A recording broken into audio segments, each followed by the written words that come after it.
জি, আপনার সাথে অল্প কথা বার্তার জন্য ফোন করছিলাম আমি। জি বলেন। আপনার সাথে আমি অল্প আগে দেখলাম মুফতি খালিদ ইসলামের সাথে অল্প সানিয়া জেনে বেহেস করলেন। আচ্ছা, তো ওই বিষয়ে অল্প আমি আজকে কথা বলতে চাইছিলাম আপনার সাথে। হ্যাঁ বলেন। আসলে তো মানে কথাটা এরকম যে মুফতি খালিদ ইসলাম যেটা আজানের কথা বলছে, সানিয়া আজানের কথাটা বাইরে দিতে হবে, হুম বুঝছেন? হুম তা ওই বুঝতে কতদূর মানে এই যোগ্য, গ্রহণযোগ্য হয় এটা গ্রহণ, এটা গ্রহণযোগ্য নয়। ওটা বিষয়ে তো আপনার সাথে মোনাজারা করুন বলে বলছে না খালি সব। কে বসবে? মুফতি খালিদ ইসলাম টকসে এটে বসার কথা আপনাকে বলছিল। টক শোতে ও তো ফোন করলে গালাগালি করে করে এরকম আলোচনা হয়নি। আপনি আপনি আপনি কথা বলবেন, ওষুধ আপনার নাম কি? চলেন আপনার সাথে বিসমিল্লাহ শুরু করেন এই বিষয়ে কথা। কার সাথে? আপনি আমার সাথে কথা বলবেন? জি, জি বলেন, বিসমিল্লাহ শুরু করেন। আপনার নাম কি? আমার নাম এমডি ইব্রাহিম আলী। ইব্রাহিম আলী। আপনি কি আলিম না সাধারণ? ধরে নেন কম বেশি আছে ইনশাল্লাহ। না কম বেশি না তো ভাই, যার সাথে কথা বলবো একজন আলিম হইতে হইব। দর্শনে জামি পড়ছেন? জি, দর্শনে জামি ফারাগত কি কোন জায়গায় পড়ছেন? এই আপনার আহমদ জাহানের মাদ্রাসায়? হ্যাঁ জি, আচ্ছা, বিসমিল্লাহ। আমার দাবি হয়েছে গিয়া জুম্মার সানি আজান যেটা, এটা হচ্ছে গিয়া আপনার মিম্বরের সামনে হোক আর যে মসজিদের যে কোনো জায়গার মধ্যে দিলে হয়, তবে সুন্নাহ হচ্ছে গিয়া মিম্বরের সামনে দেওয়া। বলেন আপনার দাবি কি? জি। মুফতি খালিদ সাহেব যে কথাটা মুফতি খায়রুল ইসলাম নয়, আপনি বলেন মুফতি খায়রুল ইসলাম। ও মুফতি, ও তো ইমান আর ইসলামের মধ্যে পার্থক্য কি ওটা জানে না। ওটা আবার কি মনে হয় যে আপনি বলেন তো ভাই, ইমান আর ইসলামের মধ্যে পার্থক্য কি? মুফতি সাহেব, ইমান আর ইসলামের মধ্যে পার্থক্য কি ভাই, এটা বলেন। আসলে আমি ফোন করছি ওটার জন্যই। ওইটার জন্য আমি জানার জন্য, আপনি একজন আলিম তো ভাই, আপনি হ্যাঁ, 12 বছর 18 বছর না 15 বছর 10 বছর পড়িয়ে আলিম হয়েছেন তো, সংক্ষেপে একটা উত্তর দেন, ইমান আর ইসলামের মধ্যে পার্থক্য কি? আমি সহজে বলি, প্রত্যেক মুসলমান কিন্তু মুমিন নাই, কিন্তু প্রত্যেক মুমিন মুসলমান। ঠিক না ভুল বলছি? বলছেন। হ্যাঁ, তাহলে ইমান আর ইসলামের পার্থক্য কি বলেন? দেখেন, ইমান ইমান কি পার্থক্য আর ইসলাম কি বলেন? যে আগে ইমান আসবে পরে ইমান ইসলাম আসবে। আরে ভাই, এটা কি তা কথা? আপনি আলিম মানুষ, ইলমি কথা কোন ভাই? ইমান আর ইসলামের পার্থক্য কি? আগে কেটা আসবে পরে কেটা আসবে ওইটা কেউ জিজ্ঞাসা করছে? পার্থক্য জিজ্ঞাসা করছি, ইমান আর ইসলামের মধ্যে পার্থক্য কি? আমি আপনাকে আরো সহজ করলাম তো, যে প্রত্যেক মুসলিম কিন্তু মুমিন নাই, কিন্তু প্রত্যেক মুমিন মুসলিম। না ঠিক না ভুল? ঠিক। তইলে তইলে আপনি এখন আমার বলেন যে ইমান আর ইসলামের মধ্যে পার্থক্য কি? যদি আপনাদের সাথে এখন সাধারণ একটা ব্যাপারে যদি আপনাদের জ্ঞান না থাকে, এতে এই আজানের ব্যাপারে কেমনে কথা বলবেন? এই জন্য আপনি বলেন। এরপরে আপনি আমার প্রশ্ন করেন, যে কোনো প্রশ্ন করতে পারেন, কোনো অসুবিধা নেই। আমারটা জবাব দেন যে ইমান আর ইসলামের মধ্যে পার্থক্য কি বলেন। ওটা বলা যাবে। বলেন না, বলেন বিসমিল্লাহ বলেন। আমি তো আরো সহজ করে দিচ্ছি আপনাকে। বলেন। শুনেন, বলতেছে আপনার হার কথাটা বলা হবে। কোন কথাটা বলা হবে? আমি বলতেছি, আপনার শুনেন। জি জি, আমি শুনছি তো, বলেন। আপনি যেটাই জিজ্ঞাসা করবেন সেটা বলা হবে। তো কবে? এখন বলতে পারতেন না? কি বলো, শুনেন, এখনো বলো, কিন্তু আমি আপনাকে যে জন্য ফোন করছি আপনাকে আমি তো ভাই আমি তো আপনাকে বলছি যে আপনি কি আলোচনা করবেন, আপনি বলছেন হ্যাঁ কথা বলবো। আমি আলোচনা করবো, কিন্তু আলোচনা করার আগে আমি ওই কথাটা আপনাকে বলে নিব। আচ্ছা, তো আপনি বলেন না ইমান আর ইসলামের পার্থক্য কি, বলতে এত সময় লাগে ভাই? আপনি একজন একজন আল্লাহ কোরআনে বলছেন না, ফাস আলু আহলা যিকরি ইন কুনতুম লা তাআলামুন, সূরা আম্বিয়া আয়াত নম্বর 7, সূরা নহল আয়াত নম্বর 43।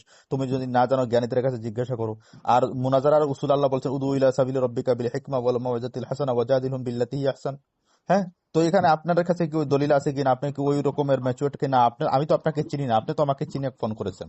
তো আপনার কাছে সেই ইলিম আছে কিনা আমি জানার জন্য আপনাকে ফোন দিলাম। আপনি বলেন যে ইমান আর ইসলামের মধ্যে পার্থক্য কি, বলেন তো। আমি তো ওটা তো আপনাকে বলতেছি আমি যে বলেন। আপনি সব কথা আপনাকে বলবো আমি, কিন্তু তার আগে আপনি ওই কথাটা আপনাকে বলবো আমি, যে কথা আপনাকে ফোন দিয়েছি আমি। তো আপনি কি ইমান আর ইসলামের পার্থক্য বলতে হইলে গিয়ে আপনি পরে বলবেন আগে বলবেন? তো বলেন না ভাই, আমার জানা নাই, এটা বলে দেন না। বলবো বলবো আমি ঘুরাচ্ছেন ইনশাল্লাহ কেন? নিশ্চয় আপনি বলবো, জানেন না, ইনশাল্লাহ আপনি নিশ্চয় জানেন বলবো। না। বলবো, এটা জানেন না, আপনি জানেন না। যদি জানতেন তাহলে বলে শোনেন দিতেন। মুফতি সাহেব, নিশ্চয় বলবো, আচ্ছা কিন্তু ঠিক আমি আছে। আপনাকে যে জন্য ফোন করছিলাম। আহ, বুঝছি আপনি জানেন না, এটাই জানলে বলে দিতেন। আপনি ইমান ঠিক আর আছে, ইসলামের মধ্যে আপনি পার্থক্য জানেন শোনেন, না। আপনি যেটা ভাবছেন বারো, আপনারা ভাবাটা আপনি ধরে রাখেন, কিন্তু আচ্ছা, ধরার আগে আমার কথা আগে আপনি শুনেন আগে। হ্যাঁ বলেন বলেন, শুনবো, শোনার পরে বলবেন আমি তো। এই জন্য ফোন করছিলাম আপনাকে যে মুফতি খালিদ ইসলাম আপনার যেটা বেহেজ হয়েছে নাই, কিন্তু আপনি যে মেটারে আলোচনা করতে চাইছিলেন, আপনি মেটারটা সাইড কেটে গেছেন আপনি। আরে ভাই, মেটারটা কেমনে খেটে গেলাম আমি? উনি একটা বিষয় দাবি করছে। ওনার দাবি হচ্ছে গিয়া যে এটা কোরআন হাদিস থেকে প্রমাণ করতে হবে। যে কেউ এখন হে আবু দাউদের একটা হাদিস দেখাচ্ছে আমাকে। তো আবু দাউদের একটা হাদিস উনি যে আমাকে না মানে সোশ্যাল মিডিয়ার মাধ্যমে যে চ্যালেঞ্জ দিয়েছে। তো আমি তাকে বললাম যে ভাই দেখেন, আমি আপনাকে 2 লক্ষ টাকা দিব, উনি 1 লক্ষ টাকা চ্যালেঞ্জ করছে, আমি বললাম 2 লক্ষ টাকা দিব, কোরআন হাদিসে তা কি আপনি প্রমাণ করতে পারবেন যে মহিষের মাংস খাওয়া হালাল? তো সে বলছে না এটা নাই, মানে এটা দেখেন তর্ক কখনো প্রশ্ন, কখনো মুনাজারা আলোচনার মধ্যে কখনো প্রশ্নের উত্তর প্রশ্ন হয়, আবার কখনো জবাব হয়, ঠিক আছে? আচ্ছা এখন বলেন আপনার পুরো কথা শেষ করেন, এরপরে আপনি বলেন ইমান আর ইসলামের পার্থক্য জি, বলেন। আমি ওটাই বলে চাইছিলাম যে যে কোনো একটা ম্যাটার এক্সট্রা বস্তু ক্লিয়ার করে ফের আরেক জায়গায় যেতে তো লাগে। আপনার কি, আপনার মৌকুফ কি, আপনার মানে রায় কি, আপনার কি যেটা এটা ওই খায়রুল ইসলামের যে রায় সেটার সাথে আপনি একমত? রাদিয়াল্লাহু তাআলা আনহু তিনি যে তিনার জামাতে আযানটা যে সানিয়া জানা বাইরে হয়েছে এবছর হুম, সহিহ গালাত। বুঝি নাই। হযরত ওসমান গনি হ্যাঁ, তিনার জামানা থেকে সানিয়া জানা ভিতরে ছিল না বাহিরে ছিল? ভিতরে ছিল। ভিতরে ছিল। ও, আবদশ্বর হাদিসটা তো এটার দ্বারা কি প্রমাণ হয় তাহলে? আবু দাউদের কত নম্বর হাদিস? হাদিসটার নম্বরটা আমি ভুলে গেলাম, মুফতি সাহেব আপনাকে বলছে, মুফতি আর হাদিস। মুফতি সাহেব বলছে, আপনি আলিম বললেন একটু আগে। না, আমি নম্বরটা মনে নাই আমার। আপনার নম্বরটা মনে নাই? নাই। আচ্ছা তাহলে তো কেমনে ভাই এই আলোচনা হয়? আচ্ছা তারপরেও যাই হোক, তো উসমান রাদিয়াল্লাহু তাআলা আনহুর জমানায় যেটা হয়েছে, তো নবী আলাইহিস সালাম, আচ্ছা আপনি বলেন যে নবী আলাইহিস সালাম যে মদিনা মসজিদ নববী বানাইছিলেন, বর্তমানে মসজিদ নববী কি ওইটা না বড় হয়েছে? বড় হয়েছে। তো ওইটা নবী আলাইহিস সালাম কোথায় বলেছেন যে মসজিদ আমরা বড় করো? কোথাও তো বড় বলেন নাই। তাহলে এটা কি সাদৃশ্য হয়ে যাচ্ছে এখানে যারা নামাজ পড়বে তারা কি নামাজ ওই মসজিদে নববীর নামাজ হবে? তো হবে কেন হবে না? হবে। মসজিদে নামাজ তো হবে। হবে তাহলে কি ওই মসজিদের ভিতরে যে আজান যেটা উসমান রাদিয়াল্লাহু আনহু এটা সেটা কি হবে না? কোনখানে? এই যে মসজিদের ভিতরে যেটা হযরত উসমান রাদিয়াল্লাহু আনহুর জমানা থেকে যে ইমাম সাহেবের সামনে দাঁড়িয়ে আজান দেওয়া হতো, আজান যেটা হয়েছিল এটা কি কি এটা কি আপনার হতো না? আপনি যেটা বলছেন সেটা হচ্ছে কি আপনার আবু দাউদের হাদিস নম্বর, আমি বলি আপনাকে 1088 নম্বর হাদিস, ঠিক হ্যাঁ আছে? বলেন। হ্যাঁ। আপনাদের দাবি যে হাদিস সেটা হচ্ছে গিয়া কানা ইউআজ্জানু বাইনা ইয়াদাইহি রাসূলিল্লাহ সাল্লাল্লাহু আলাইহি সাল্লাম ইজা জালাসা আলাল মিম্বারি ইয়াউমাল জুমআতি আলাল বাবি আলাল বাবা, তো হাদিসের ইবারত এরকম হবে গিয়ে। সেটা হচ্ছে কি আপনার যে জুমার দিনে যখন মিম্বরের উপর বসতেন নবী সাল্লাল্লাহু আলাইহি সাল্লাম, তখন তার সামনে মসজিদের দরজায় দাঁড়িয়ে আযান দেওয়া হতো। তো নবী আলাইহিস সালামের হুম নবী কি আলাইহিস বল- সালামের জমানায় যে মসজিদে নববী ছিল, সেটা আজকের যে মসজিদে নববী, নবী আলাইহিস সালামের জমানায় পুরা মদিনা শহর যে যত বড় ছিল, আজকের মসজিদে নববী এই অত বড়, বুঝতে পারছেন? তো 2 নম্বর হচ্ছে গিয়ে সেটা তো অবশ্যই হাদিস, আমরা হাদিসে বিশ্বাস করি, এটা আবু দাউদের হাদিস। কিন্তু হযরত উসমানের আমলে থেকে জুমার সানিয়া আযান চালু হয়, তখন থেকে জুমার সানিয়া আযান ইমামের সামনে মিম্বরের নিকট দেওয়া শুরু হয়। এটা হচ্ছে কি আপনার কি বলে গিয়ে আপনার হেদায়ার মধ্যে রয়েছে। তো হেদায়া পড়ছেন আপনি? জি বলেন। হেদায়া পড়ছেন? জি বলেন। 1 নম্বর খন্ড 151 নম্বর পৃষ্ঠা বার করেন। তো হেদায়াতে বলা হয়েছে যে মিম্বরের সামনে দাঁড়িয়ে যাওয়ার জন্য। মাজমুআল আনহার বার করেন 1 নম্বর খন্ড 171 পৃষ্ঠা। তারপরে আপনার কিতা বলে রদ্দুল মুখতার আপনার বার করেন 3 নম্বর খন্ড 98 নম্বর পৃষ্ঠা। তারপরে আপনার বাদাই সানাই বার করেন, আল বাহরুর রায়েক বার করেন 2 নম্বর খন্ড 270 পৃষ্ঠা। মারাকিল ফালা বার করেন আপনার 5 নম্বর খন্ড 515 নম্বর পৃষ্ঠা। সবগুলো শুধুমাত্র আপনাদের ইমাম, আপনাদের যে আল্লাহ খান যে যে একজন আছিল, ওই লোকে শুধুমাত্র এটার সাথে একতলাপ করছে, দ্বিমত করছে। এর জন্য আপনারা পুরো বড়লবি রেজাগানি যারা আছেন আপনারা এটার সাথে দ্বিমত করতেছেন ভাই। এটা দ্বারা তো আপনার আহনাফর নিকট, আপনারা আবার বললেন আমরা আবু হানিফার মুকল্লিদ, কিন্তু আমরা তো দেখতে পাচ্ছি যে আপনারা আহমদ রাজাহানের মুকল্লিদ। তো আহমদ রাজাহানরে আপনারা কবে থেকে ভাই আপনার মুজতাহিদ বানাই দিলেন? তো তার হানাফি মত থেকে বের হয়ে গেছেন আপনারা। কেন বেড়াবো? তাহলে কি আপনার আবু হানিফা রাহিমাহুল্লাহর কৌল বাদ দিয়ে, আহনাফর কৌল বাদ দিয়ে, মুতাকাদ্দিমিন মুতাখিরিনদের কৌল বাদ দিয়ে, হ্যাঁ সাহেবাইনদের কৌল বাদ দিয়ে, আপনার হানাফি মাযহাবের যে গ্রহণযোগ্য যে ফতোয়ার কিতাব যেগুলো আছে গিয়া, ফেকার কিতাব যেটাকে আমরা বলি সংক্ষেপে, এই সব ফতোয়ার কিতাবগুলো সুস্পষ্ট ভাষায় আপনার এইগুলা রয়েছে। আমি কতটা রেফারেন্স দিব, আপনার ফতোয়া আলমগীরিতে আছে, ফতোয়া শামিতে আছে, ফতুল বাড়িতে আছে, ফয়জুল বাড়িতে আছে। আচ্ছা ফয়জুল বাড়ি বলেন আনোয়ার শাহ কাশ্মীর মানেন না, বাদ দেন। আসান ফতোয়া মানেন না, বাদ দেন। আপনার এই কেফায়েতুল মুফতির মধ্যে আছে, তাও যদি মানেন না, আপনার হানাফি মযহাবের গ্রহণযোগ্য ফতোয়া কাজী খানের মধ্যে আছে গিয়া। তো এগুলার উপরে আপনারা যদি না জানিয়া যদি আপনারা ওই যে খায়রুল যেটার উপরে ইখতিলাফ করতেছে, তো খলিফা রাশিদের সুন্নতকে আঁকড়ে ধরার জন্য রাসূল সাল্লাল্লাহু আলাইহি ওয়াসাল্লাম বলেছেন।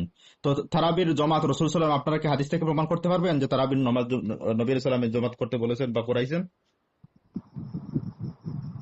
করাইছেন? নবী সাল্লাল্লাহু আলাইহি ওয়াসাল্লাম কি আপনারা তারাবির জমাত করেন?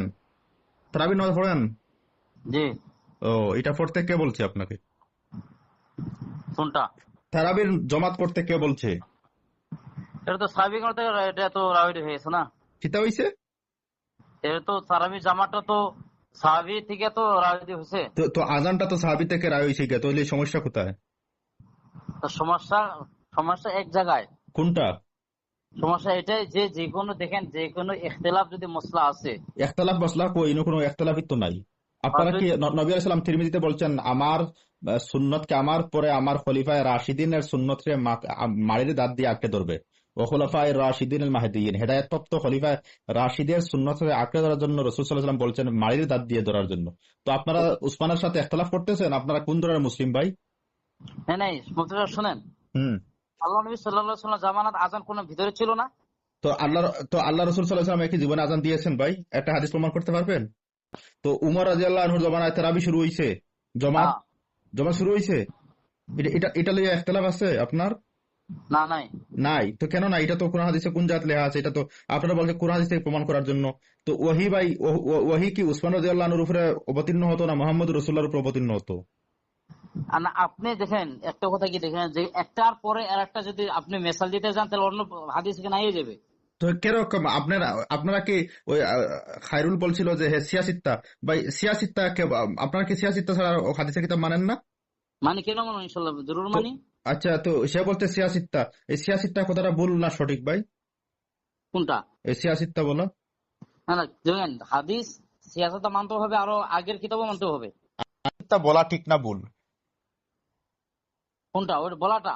হ্যাঁ, সিয়াসিত্তা বলা যাবে? এটা তো আগে ছিল না, বলেন নাই। তো কে বলছে এটা কি বলা যাবে?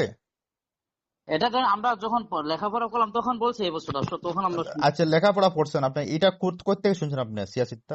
উস্তাদের মুখে দিয়ে শুনছি এটা আমি। উস্তাদের মুখে শুনছেন? আপনি উস্তাদ কবে থেকে দলিল হইলো ভাই? না না, আমি দলিল আপনাকে দলিল দিচ্ছি, আমি তো শুনছি যে। আপনাদের আহমদ রাজা খান সাহেব যে সিয়াসিত্তা বলা যাবে না বলছে, হ্যাঁ, আপনি আহমদ রাজা খানকে পড়ছেন?